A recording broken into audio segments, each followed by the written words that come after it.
Chennai shopping mall Aadi blockbuster KG sale. KG చీరల ప్రారంభ ధర కేవలం 150 రూపాయలు మాత్రమే. కొన్ని ప్రత్యేక చీరలపై రెండవ చీర కేవలం 9 రూపాయలకే సొంతం చేసుకోండి. సాంకేతికత దూసుకుపోతున్న తరుణంలో రాష్ట్ర అభివృద్ధికి మరో కీలక ముందడుగు పడింది. ఇటీవల కేంద్ర ప్రభుత్వం 3 బుల్లెట్ రైలు ప్రాజెక్టులు మంజూరు చేయగా అందుకు సంబంధించి రాష్ట్ర మంత్రిమండలి కీలక నిర్ణయం తీసుకుంది. హైదరాబాద్ కేంద్రంగా ఏర్పాటు కానున్న 3 కారిడార్ల అలైన్మెంట్ కు ప్రభుత్వం ఆమోదించింది.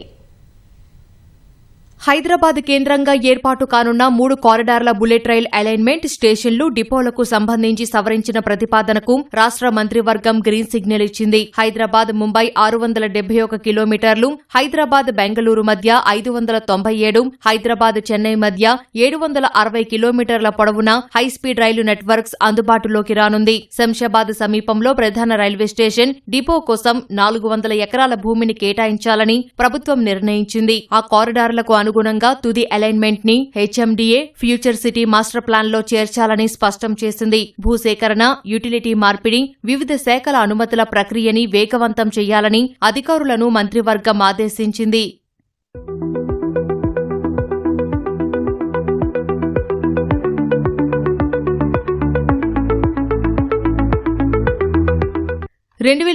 బడ్జెట్లో దేశవ్యాప్తంగా 7 హైస్పీడ్ రైలు కారిడార్ ప్రాజెక్టుల్ని కేంద్రం ప్రకటించగా అందులో 3 రాష్ట్రానికి మంజూరయ్యాయి. ఆయా రాష్ట్రాలన్నింటిలో కలిపి 3 ప్రాజెక్టుల మొత్తం దూరం 2028 కిలోమీటర్లు కాగా ఇందులో 512 కిలోమీటర్ల మేర బుల్లెట్ రైల్వే ట్రాక్ రానుంది. హైదరాబాద్ చెన్నై ప్రాజెక్టును తొలుత నార్కట్పల్లి, సూర్యాపేట, ఖమ్మం మీదుగా ప్రతిపాదించగా రాష్ట్ర ప్రభుత్వ సూచన మేరకు ఫ్యూచర్ సిటీ, నాగార్జున సాగర్ వైపు అలైన్మెంట్ మార్చారు. హైదరాబాద్ బెంగళూరు కారిడార్ను ఫ్యూచర్ సిటీ, మన్ననూరు, సోమశీల వైపు మార్చారు. రాష్ట్ర భవిష్యత్తు దృష్ట్యా ఆయా అలైన్మెంట్లు, స్టేషన్ల ప్రదేశాలు, పేర్లతో కీలక మార్పులు చేశారు. స్టేషన్ ప్రదేశాన్ని ముందుగా నిర్ణయించిన కోకాపేట నియోపోలిస్ వద్ద కాకుండా మరో చోట ఏర్పాటు చేయనున్నారు. మొదట కోకాపేట స్టేషన్ గా పేరు నిర్ణయించగా ఇప్పుడు సైబరాబాద్ గా మార్చారు. వికారాబాద్ లో స్టేషన్ తొలుత ప్రతిపాదించగా పర్యాటక అభివృద్ది దృష్ట్యా అనంతగిరి కొండల ప్రాంతానికి సమీపంలో అనంతగిరి స్టేషన్ ఏర్పాటు కానుంది. మన్ననూరు స్టేషన్ పేరును నల్లమలగా మారుస్తూ ప్రతిపాదనలు పంపింది. వికారాబాద్ సమీపంలో 4.6 కిలోమీటర్ల పొడవైన సొరంగ మార్గం ద్వారా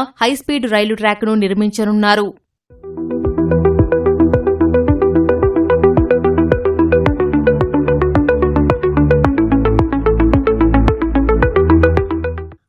హైదరాబాద్ను దక్షిణ భారతదేశ హైస్పీడ్ రైలు నెట్వర్క్స్ కు ప్రధాన కేంద్రంగా తీర్చిదిద్దేలా 3 కారిడార్లకు గాను శంషాబాద్ను కామన్ హబ్ గా ప్రతిపాదించారు. హైదరాబాద్ ముంబై ప్రాజెక్టుకు సంబంధించి డీపీఆర్ ను ఇప్పటికే రైల్వే బోర్డుకు పంపగా మిగతా 2 ప్రాజెక్టుల డీపీఆర్ ప్రక్రియ సాగుతోంది. శంషాబాద్ లో రాష్ట్ర ప్రభుత్వం కేటాయిస్తున్న 400 ఎకరాల భూమికి బదులుగా కేంద్రం మరోచోట భూమార్పిడి చేసేలా ప్రతిపాదనలు పంపింది.